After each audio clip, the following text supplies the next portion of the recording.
Tracy here with BibleJournalingMinistries.com, and today we are going to make a Bible mat for our illustrating Bible out of a jumping mat. Hooray! Let's go ahead and get started. I am going to take out the illustrating Bible from the box that I keep it in. Yes, I do keep it in the box. I just think it's just a great way to protect the Bible, and so it doesn't get damaged, or the kids don't get to it, or the dogs don't get to it. So I keep it in the box and I take it out when I am ready to use it. So I will be using a chopping mat. This chopping mat came from the Dollar Tree, but you can use anything. You can even use a cereal box if you have that on hand. I just buy these when I see them occasionally, and you know, for $1 you get two, and it's just a great deal. So I buy them because I use them.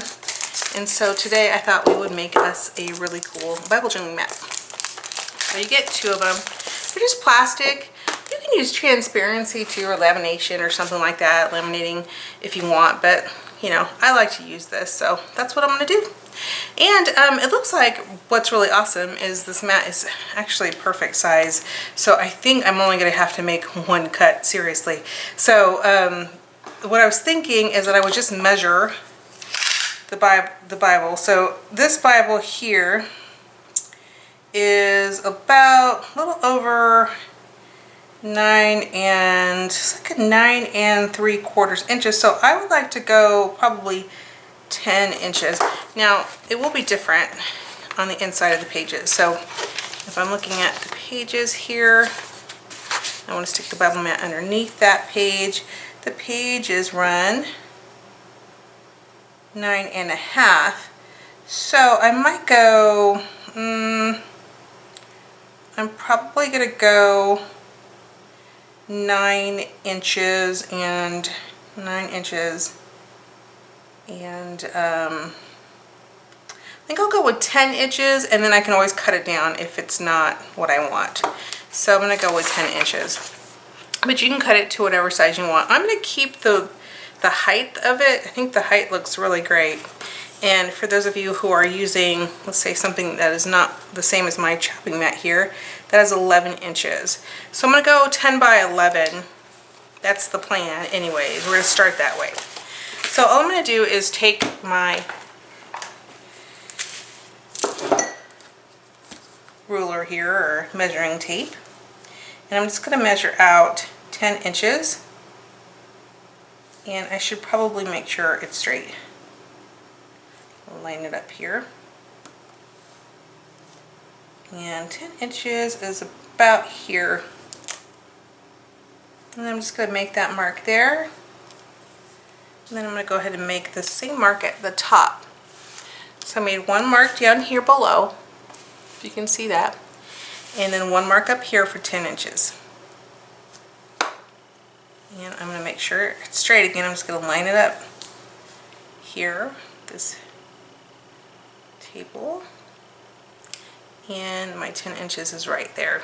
So now what I can do is I could definitely take the other chopping mat that is on here, or a straight edge is fine. If you've got a straight edge, that would work perfect.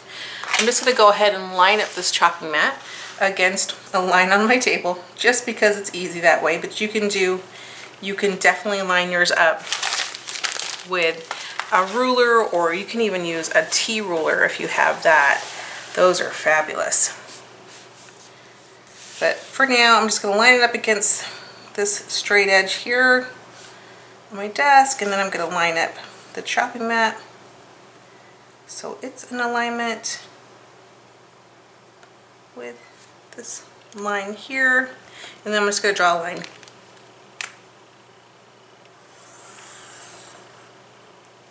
Okay, and now all I have to do is just cut. So I'm going to take my scissors.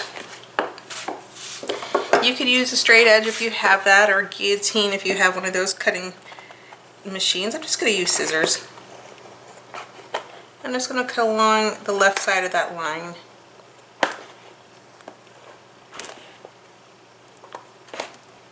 Ta-da! Went around the corner. If you had a corner punch, you can use that as well. I'm just going to use my scissors because why not? Gonna round that edge. Round that edge. There we go.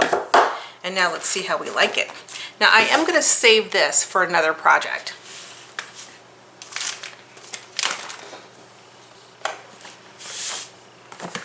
Okay.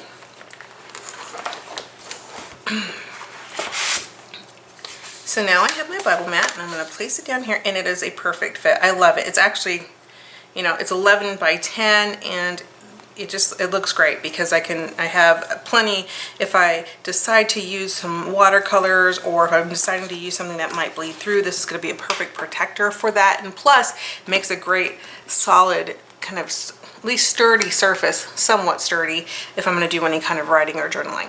So for just a recap, just for those of you guys who want to just make sure I got those measurements right, and just in case you're using something that is not the chopping mat, again, it's 10 inches wide by 11 inches in height.